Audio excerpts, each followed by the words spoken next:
जय श्री कृष्ण।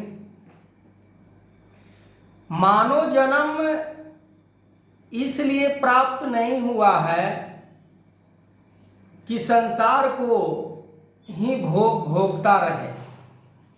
मानव जीवन इसलिए प्राप्त हुआ है कि मानव जीवन में परमात्मा को प्राप्त करने का वो बुद्धि ज्ञान विवेक परमात्मा ने जो लगाए हैं उसके द्वारा संसार में जीकर परमात्मा को ही प्राप्त करना है। भगवान कृष्ण अर्जुन को गीता के 3 अध्याय में समझाते हैं कि अर्जुन, जिस प्रकार से अनेकों जीव 84 लाख योनि में जी रहे हैं, उनके अंदर केवल भोगने का ही विवेक बुद्धि दी गई है। वो कर्म नहीं कर सकते हैं, पर मानव के अंदर वो विवेक बुद्धि ज्ञान दिया गया है, जिसके कारण वो उसको उपयोग करके परमात्मा को प्राप्त कर सकता है।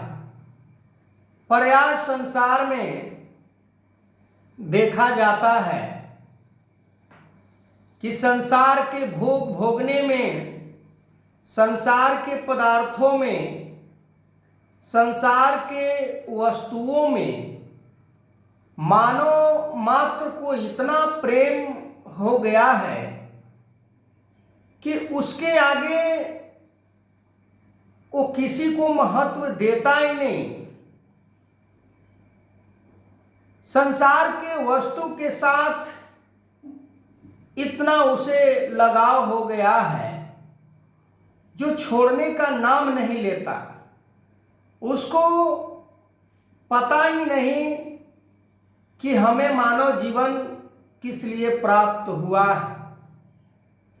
भगवान कृष्ण ने अर्जुन को यही बात समझाने का बार बार प्रयास कर रहे हैं कि अर्जुन, जिस कर्तव्य को तुम्हें करने के लिए समझाया जा रहा है, बताया जा रहा है, कहा जा रहा है, उस कर्म को तुम करो। उसी में तुम्हारा भला छुपा हुआ है। आज संसार में मनुष्य धन वैभव के लिए क्या क्या नहीं करता है। धन वैभव के लिए चाहे जो भी कर्म को करना पड़े, लड़ाई झगड़ा, निंदा चुगली शिकवा शिकायत, जितना भी दूरिया को बनाना पड़े, वो पीछे नहीं हटता। 84 लाख योनि में मात्र एक मनुष्य ऐसा योनि है, जीव है, जो कल के लिए सोचता है। मनुष्य एक ऐसा जीव है जिसके अंदर सभी जीवों से अधिक लोभ है, लालच है, स्वार्थ है, अपना पराया के भेदभाव करने का इसके अंदर बहुत ज़्यादा मात्रा में ऐसे ज्ञान को, ऐसे बुद्धि का इस्तेमाल करता है, जिसके कारण समाज में कुरीतियां ही फैलता है, जिसके कारण मानव परिवार में नफरत ही नफरत फैलता है। पर वो अपने आप को फिर भी श्रेष्ठ मानता है। जैसे अंगुलीमाल डाकू रात दिन हिंसा करते हुए भी अपने आप को श्रेष्ठ मानता था। किसी को पीड़ा देकर भी वो अपने आप को श्रेष्ठ मानता था। किसी को दर्द देकर भी अपने आप को श्रेष्ठ मानता था, किसी को मारकर भी अपने आप को श्रेष्ठ मानता था, पर उसे ये नहीं पता कि श्रेष्ठता की क्या पहचान है। श्रेष्ठ मनुष्य कब बनता है? श्रेष्ठ किसी शरीर का नाम नहीं है, श्रेष्ठता उस गुण का नाम है जिस गुण को धारण कर लेने से मनुष्य श्रेष्ठ बन जाता है।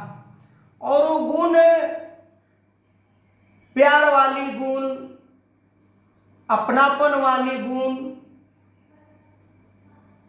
सुकून वाली गुण, किसी को पीड़ा हरने वाला गुण, किसी दुखिया को दुख दूर करने वाला गुण,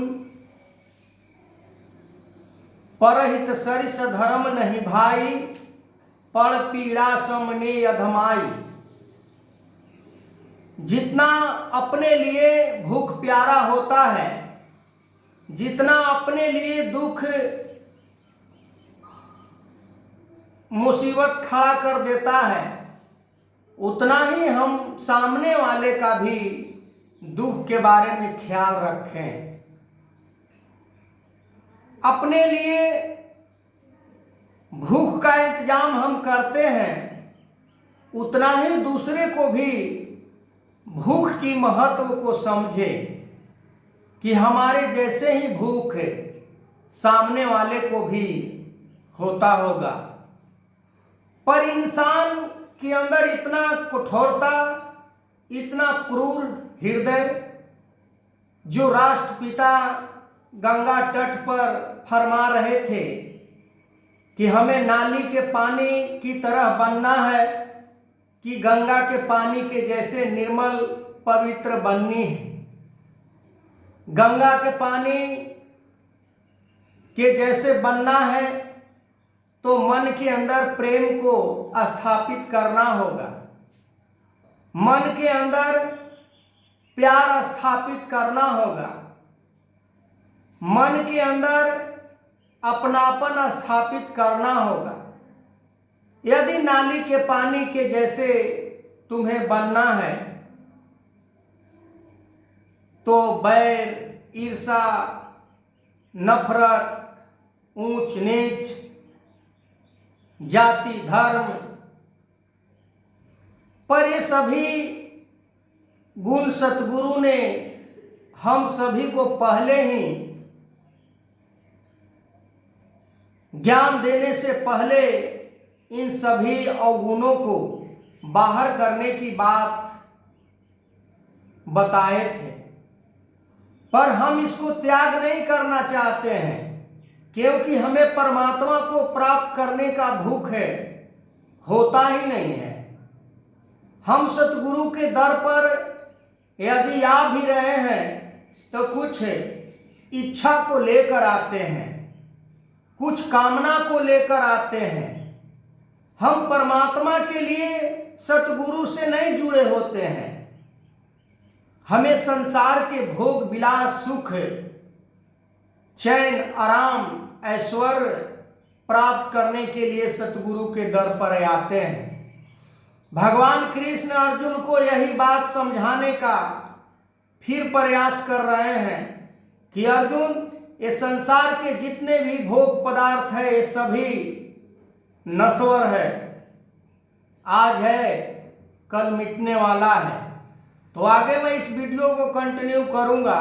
तब तक के लिए जय श्री कृष्ण।